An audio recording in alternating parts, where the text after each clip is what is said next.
That's my favorite of all time. Hey, Don. Can think of one compliment. You're on the air. All right, Casey, one question, real quick answer. How many drinks did Howard have last night? He wouldn't even know. I wouldn't know, but he looked a little nutty to me, though.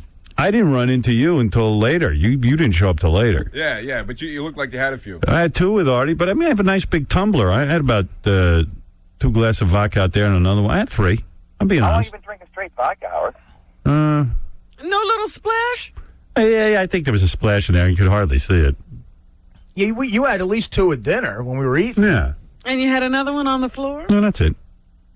I wasn't crazy drunk. No, you weren't drunk. At all. No. He did grab my nipple, though. I If did. There's anything. No, looked None of the like- girls were giving him action. because I'm a creep. He's not talking to girls. He's grabbing guys' nipples. He needed some contact. Dude, let me tell you something. When I realized I was sitting next to you, I got up so fast and No left. Did you wonder notice? nothing was happening. I'm like, for you. yeah, no wonder no girls.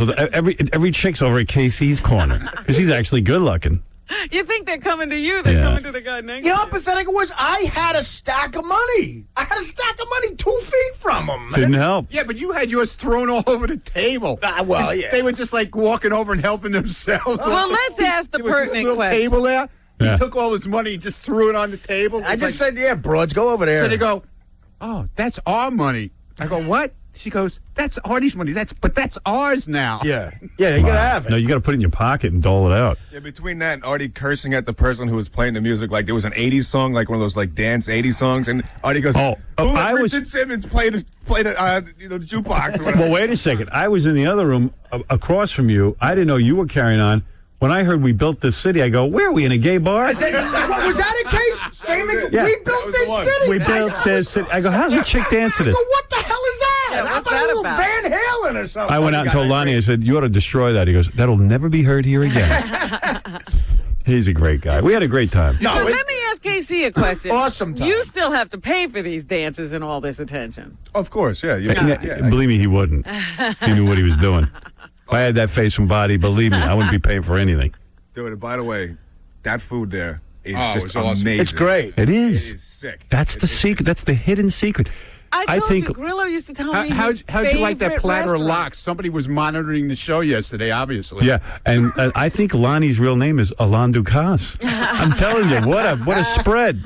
They told me their favorite restaurant was Scores, and I used to look at them like, let don't me- tell people that. I even every time I eat there, I go, I never thought I'd eat in a strip club. I always thought it'd be creeped out, girls and eating, and who knows what goes on.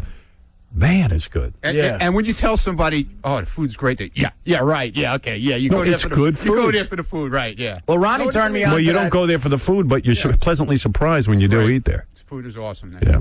Ronnie turned me on to that velvet shrimp. Is that great or Great. Velvet shrimp. Yeah. huh? Great stuff. They had a steak there with like these mushrooms. What do they call that? It's like chateau. what? Chateaubriand. Oh yeah, that's Chateau's what? Chateau. Chateaubriand. whatever it's called. It was good. I have lobster fra diavolo. It was good. Spicy. Is that what a creep eats? Yes, Ronnie. Evidently, that's where I eat. That's where I eat. I'll tell you what, before I Ron. talk to the girls. I'll tell you what, you couldn't swing a dead cat in there last night without hitting a creep. That was creep central. I like that I'm the only creep there. You know what? I'm just sitting here thinking, KD, what is his name? JD? JD. He goes out with you guys and, he's like living the high life.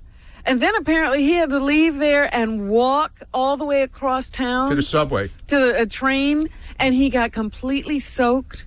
Yeah.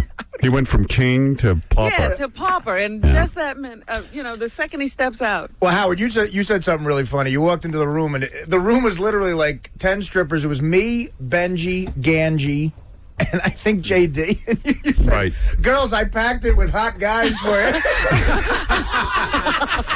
And we all looked I like go, it's your lucky night, girls. All hot guys. I packed it with hot guys. Yeah, it's one of those nights you don't have to dance for slobs. You won't have to look for inspiration tonight. When You Casey, don't wanna dance when for Casey tonight. walked into that room, it looked like the strippers looked like roaches going to a roach motel. It just scattered to the corner. Hey, Dusty, you're on the air. Hey, Howard, just want to know how many bags of oats you go through for that horse thing. Oh, my God. I'm telling you, it's brutal. Terrible. Hey, Jamie, you're on the air. Howard, Hey. Hey now. Hey now. I'm on the bulletin board right now. I don't know if you noticed Chauncey's thread or not. Yeah, I read Chauncey's thread. That's the thread where Chauncey says something and then you guys just jump on his ass and call him gay? Yeah, he's in there right now, basically trying to recruit women to stick something up his fart box. His what? Trying to get That some would be ladies to- fart was the first word. Oh. Trying to shove some, find some ladies. We got to it, shove we got something it. up his fart box. We got it. It's just hard to understand some of the callers. All right, could I ask Artie something real quick? Yeah. Artie, man, how can I score some tickets to the Cape Cod Melody Tent so I come see you? I don't know. You got to call the box office, I guess. I don't know. It's pretty easy. Yeah, I mean. Are they hiding those tickets? Yeah. I don't know. I think the show's sold out. Oh, it is? Oh. Well, then, lucky you. Sorry, man. Do we ever... all right. I got to take a break. We're going to take a break, and then we'll be back after these words with... trying to see what's on the sketch. Oh. What? Yeah, there's a guy we got to talk to. This guy, Mike. I got to ask him some questions. He's a personal trainer, and he claims he's had sex with almost every one of his married female clients. Really? Yeah. He says it's so easy. Really? Yeah, while these guys are out working to pay for these Yeah, the guy's women's- paying for the training to session. pay for the training session. I've actually run out of things to say about Heineken because I've said all the good things I can say. It's great. It's summertime, and Heineken works at any kind of party. It works at a barbecue. It works at a... I don't know. It works everywhere. Nothing better than a cold Heineken on a Right. summer day. It can be a 100-degree day outside. Not that we get many of those anymore. But, you on a hot summer day and you crack open that Heineken, it's hot and the cold and the... Oh, my goodness. It's just great. I just got to have an icy cold Heineken on a day like that. There's nothing better than that green bottle in your hand. There is nothing better. So, for your summer party, get really great Heineken beer in the 12 packs. Put them on ice to cool everyone down. The 12 packs are great. The keg can's beautiful. The best way to escape this summer is with Heineken. Heineken, it's all about the beer. New York's new music alternative, 92.3 K-Rock. Known and respected throughout the world. Howard Stern. Hey now. Hey now. Well, okay, here's this guy on the phone, then I'll read you the email. This is Mike Torsha. He is a personal trainer who claims he has had sex with most of his female clients. Right, Mike? Yes, Howard. So how long you been a personal trainer? I started when I was 17 years old, and now I'm 47. So you've been at this game for over 30 years. Oh, yeah. Real long time. Well, if this was happening to you, would you leave? Hell no. Are you a particularly good-looking man? Yeah, I'm a good-looking Italian man. You know, I just put it isn't really because my looks, the body. You know, when you're a personal trainer, you become very close and sometimes very intimate with your clients because they confide in you and share with you their intimate, feelings. It's very true. I've heard this from a lot of guys who work at gyms, that it is probably the best way to meet chicks because you can put your hands on them and they tell you all of their secrets, like all their insecurities. Right, you get very close because somebody's handling you. Well, they tell you all their insecurities. My ass is fat, my this, and don't worry, we're going to fix that. I'm not having a good day. Yeah. You hear it all. Yeah, and you get to talk to them, which is fix that ass. Yeah, and then they start to think you're like a guru or something. Or at least sensitive. Yeah. So, when you were 17 and you began this, did you have any kind of credentials, or are you just one of those guys who hung around in a gym? No, when basically it started because I was an overweight child, and I was really heavy, and I was just really unhappy with the way I looked, and I joined the YMCA and learned how to work out and got in shape, and I started actually competing in bodybuilding, and I won this bodybuilding title, Teenage Mr. New York State. So and most I of you started spending a lot of time in the gym. My mom said to me, you should do something with this, because people always calling up the house and wanting to know how to work out and how to eat right. So she said, why don't you take an ad in the local penny saver and tell people you do personal training. Go to their homes and teach them how to work out and get in shape. So I said, great idea. So the very first time I went to someone's home is when I had an incident with this woman. So the first person that you went to train at 17 was a married woman? Was a married woman. She was married to a gentleman who was an international consulate, and he would travel around the country, and he was basically never home. Mm-hmm. And she told me that she was sitting around and eating chocolates all the time, and she was getting very bored, and her butt was getting way too big and wanted to was she get hot? in shape. And she read my ad in the penny saver, and Was she hot? To her home. Was she a hot chick? Well, actually, when I had gotten to the house, it was in a very affluent area in Westchester County because I'm originally from New York. Right. And she came to the door with a black negligee on. Really? Very, very busty. Oh, you're And I'm kidding. Italian, and I love busty women. And when she came to the door, I choked. At first, Did you say to her, well, ma'am, you're going to need to change into something, or did you just train her in the negligee? Well, I kind of, first I was dealing with the shock of her being dressed that way, and I kind of acted like, okay, well, maybe this is what she wears around the house. Right.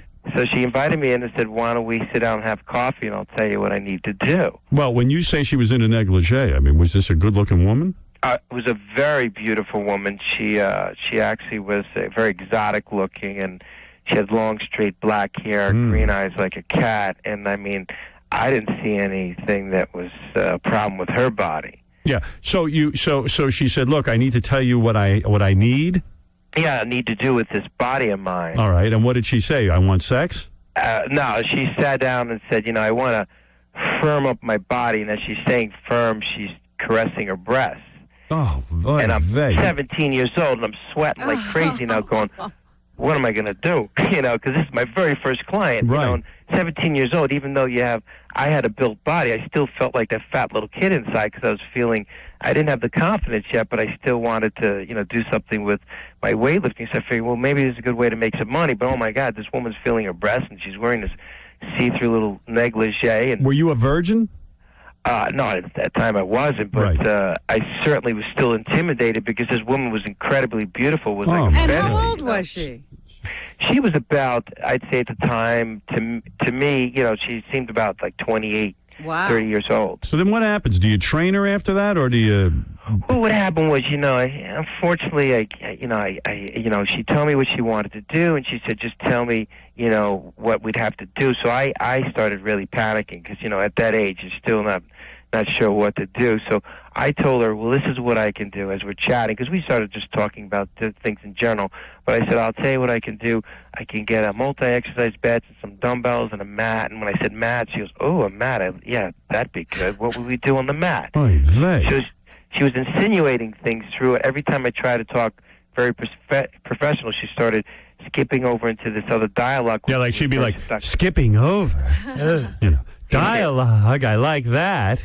Yeah, as soon as it's something with laying down or mat. Laying down, mats, I like that. Wow, you're kidding me. And she's touching her boobs the whole time? Is she like rubbing her legs? Or? She'd cross her legs. And, she was doing that thing, and then she said to me, she goes, well, I know that we don't have any equipment here, but is there anything possible we can do today? Yeah. We could lay some pipe.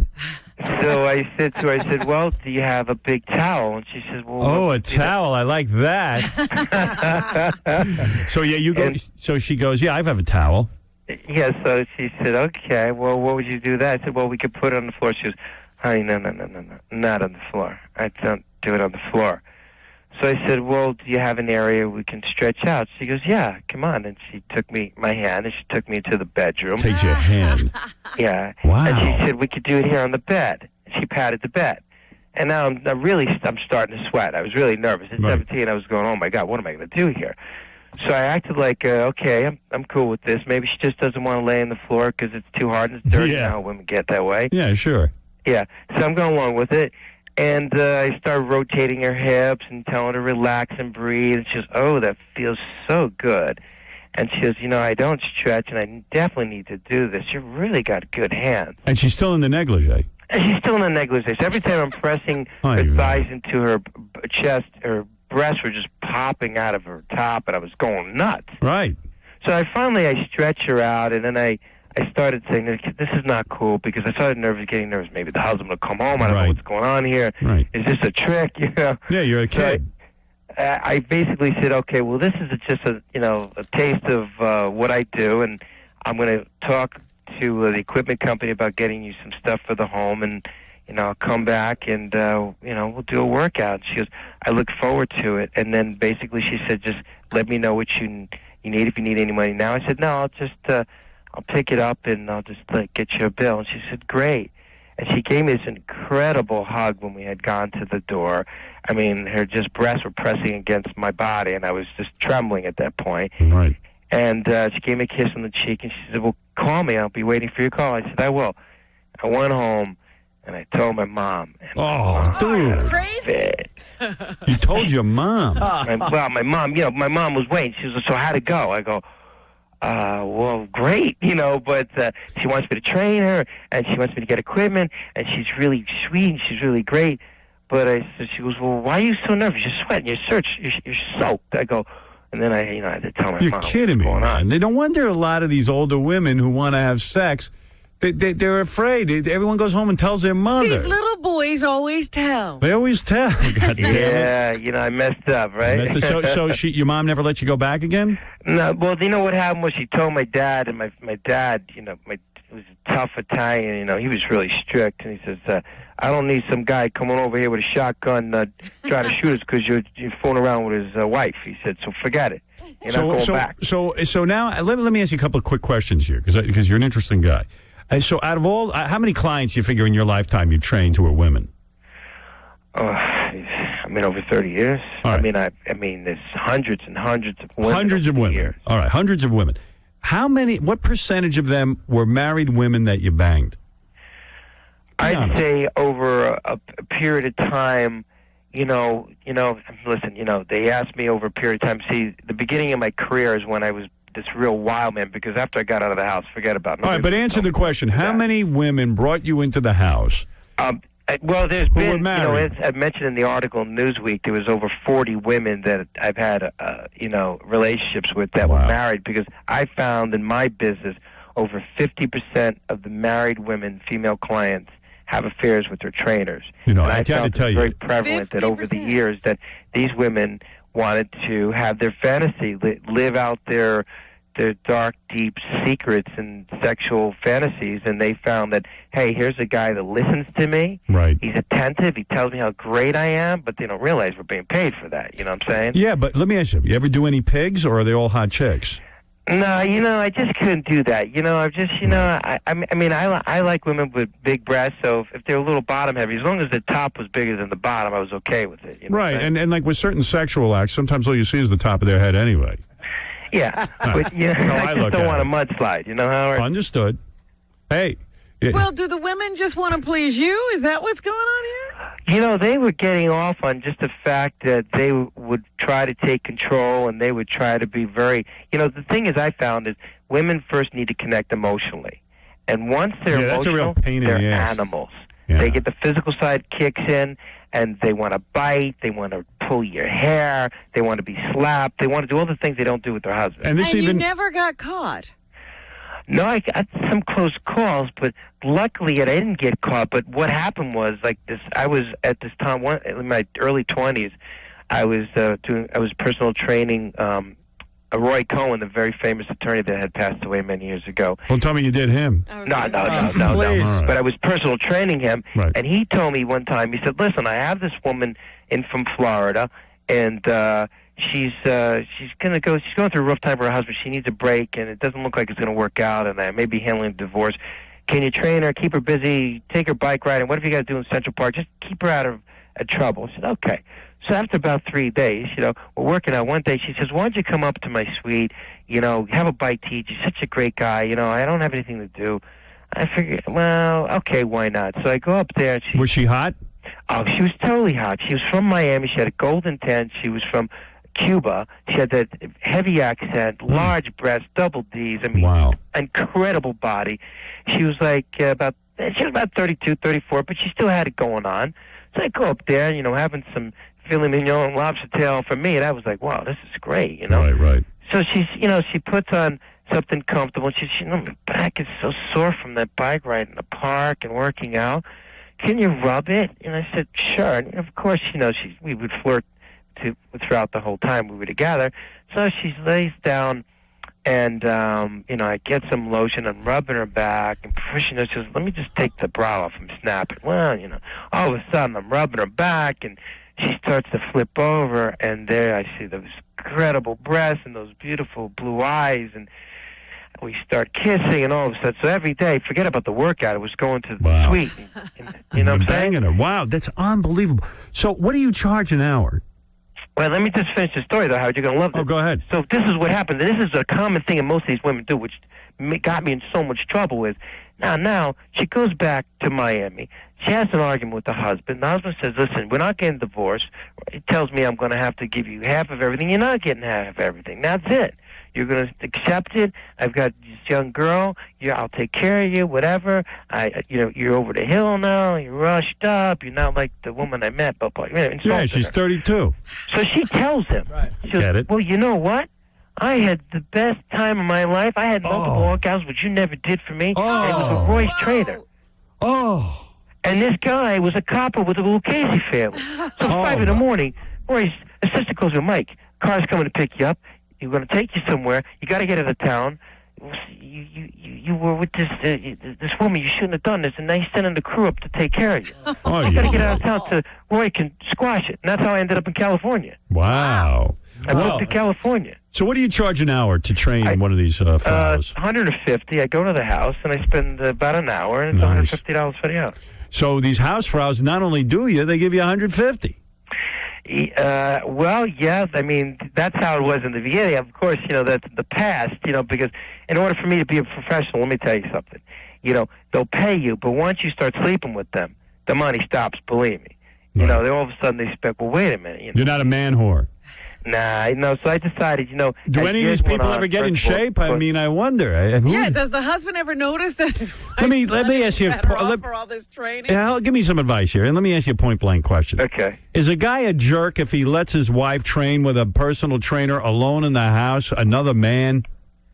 Well, let me put it this way. If you're not getting along with your wife, go ahead, and you're having some rocky times, right, the worst thing you want to do is have a guy like me come to your house. Right. Because the wife's going to think, wow, this guy pays attention. He's a great listener.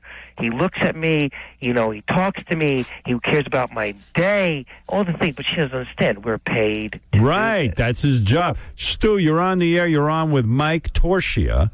He's at something called OperationFitness.com if you want to get in touch with him. And he swears he doesn't do this anymore. This is all in the past. Of course he doesn't do it anymore because he's a rump wrangler. Why do you say that? He sounds like a canal pal to me, Howard. No, he's telling you the truth, right? This is, Mike, this is the truth, right? Hey, you know what? I'm just telling you the way it is. I'm not, trying to blow my horn. The reason I brought up this article in Newsweek was to get people's attention because I'm telling you guys, listen, if you're not taking care of your wife and you send her to the gym, you're looking for trouble. Absolutely. Mike, go ahead. You know what? I get angry at this. Has he ever been married? Mike, you ever been married? Yeah, I was. About 12, 13 years ago. Yeah, he's got options, so he can't stay married. What broke you up? She was a penthouse playmate. She drove me out of my mind. When you have a girl like that, she's a headache. Every 5 minutes, she's being hit on by somebody. And the more insecure than anything, the more beautiful they are. She drove me nuts. So, in other words, you were married to a penthouse pet, and every time you'd go out, guys would hit on her. How you could walk hand in hand in a restaurant. She goes to the bathroom. She could be hit on 3 times. Right. The guys don't care. The husband's invisible. And I get tired of it because she goes, do I look okay?